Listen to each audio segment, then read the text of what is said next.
Beard oil samples. I would just simply love to have a discussion about them.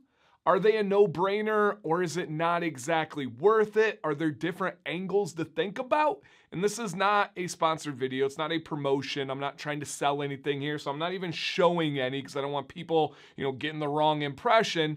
It's just something that I've been thinking a lot about, discussing with many of you, and I want to dive in, but I want to cover it in a way that I doubt has ever been covered before, and I want to attack it from two different vantage points: the consumer side and then the company side.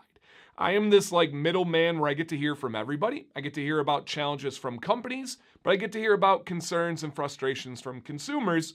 So I think I have a nice kind of well-rounded, balanced approach. If that sounds good to you guys, real quick, I promise I'll do my best to earn it. Hit a thumbs up on the video. It's free, costs you nothing.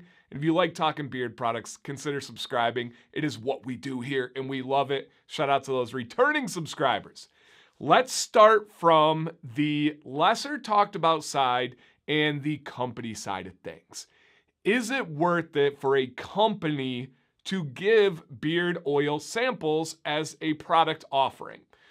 Layered topic, and there's no right or wrong answer. There's no one size fits all, but I'm gonna do my best from working with companies that make $50 million a year to ones that are in pre-production and thinking about starting and hoping they sell $1,000 worth of revenue in a year, right? Everywhere in between. Samples for a company are the best way to get people to try your products. Period, end of story. Outside of just giving away things for free, right? We're talking about customers, not just people that are getting giveaways. Giving that option highly increases your likelihood of having someone try and return as a customer. That's huge. All right, Dan, what more is there to say? They're not very cost effective on that initial sale, and they can be a tedious pain in the butt to be able to create. Now, as you grow, there are methods that you can use and buy, machinery and packaging that make it much easier, but that's not coming down till you're reaching really good amount of sales, and we can think of examples, which we're all thankful for that those exist.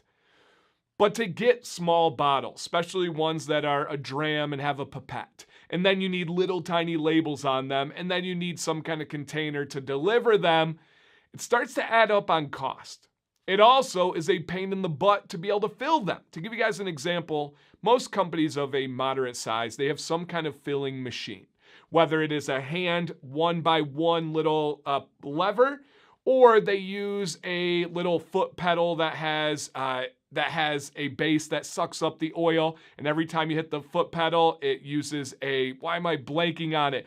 Guys, you're gonna go crazy. What's the device that pushes air? You use it to blow out your pool lines or to winterize your RV and trailer. Put it down below. It's an air compressor. I was just seeing if you guys know it. You know what I mean? Just air compressor. Hooks up to an air compressor. Every time you hit the pedal, you set it to 1 ounce. It just, you can do 100 oils in a minute. Very simple, easy to do.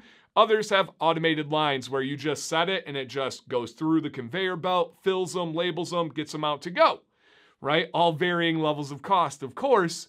Very difficult to do that with sample sizes. Dang near impossible with any of those methods. It usually comes down to hand filling.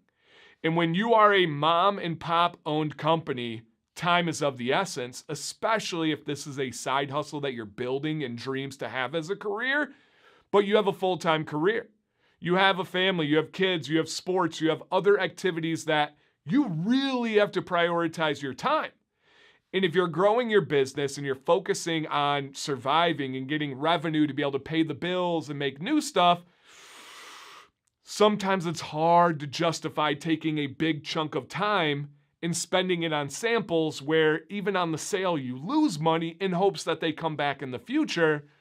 That can be tough when you're in survival mode, right? That makes it a complicated aspect. Okay, but is it worth it? There are many companies that will even roll the price of a sample kit, whether they offer it free. There's a couple companies where they say just pay shipping, we'll cover the cost. Or companies will offer, let's say, a $20 sample kit, and then you get a coupon off your next sale. And so it's kind of enticing people to come back. It really is a great way to get people to try not only your company, but to try scents that they likely would never spend on a full bottle because of the risk of not enjoying it. If they buy a sample pack and let's say it's $20 and you have 10 samples in there, you're talking minimal cost per sample. They can risk $2. But if they buy a full-size oil that they might not like, it's hard to risk $20. But Dan, there's companies that offer satisfaction guarantee and give money back. There's a lot of people that don't feel comfortable taking that. There's a lot of people that will buy an oil, know the company has a money-back guarantee, but they're like, hey, that was on me. The risk is on the consumer. I don't want to take money out of their pocket. So it can become complicated. Someone that watches the company side and the consumer side, if possible, home run. Knock out of the park. Yes, companies should offer samples. It really can grow the company and really allow people to try you and then trust you once they've experienced it. Okay, that is the company side of things. Now, what about the consumer side? Is it economical to do samples? Is it a smart thing to do samples, or is it wasteful? On the consumer side, it is almost a total win. There's very little drawback to using samples on the consumer side. Price per ounce is almost always the same or better than if you're buying full size. And almost always, if you get a sample pack, you're going to find a scent that you enjoy that you never would have tried in a million years based on the writing on paper. Where you get a couple of scent notes that come together and you're like, I don't like that one, I don't like that one. But there's some magic that happens when these artists, these company owners blend these scents and get the right ratios and the right versions of the essential and fragrance oils.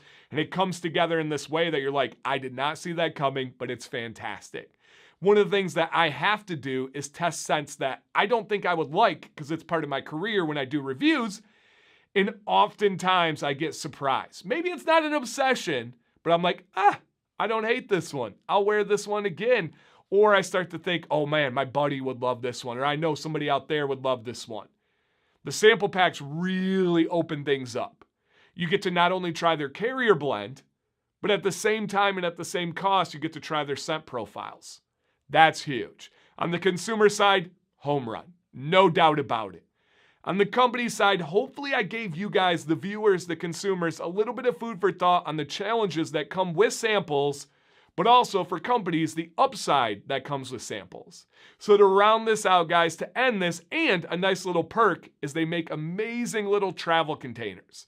If you're going on a short trip and you don't want to take full-size oils, samples are really nice. I've even saved sample bottles and filled them for the road.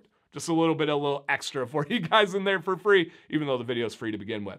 To end with, do you have a company that you love their samples, that you've tried them, that you recommend them? Who has some of the best sample kits in the game? I'm going to let you guys say it rather than me try to be up here and say which ones that I think are great. Let's hear from the hard-working, paying customers out there that are using that valuable money down below in the comments. And then any questions, any points or details that I missed, I would love to hear from you guys. You guys always have something for me to learn. My name is Dan C. Bearded. Please stay bearded and stay positive.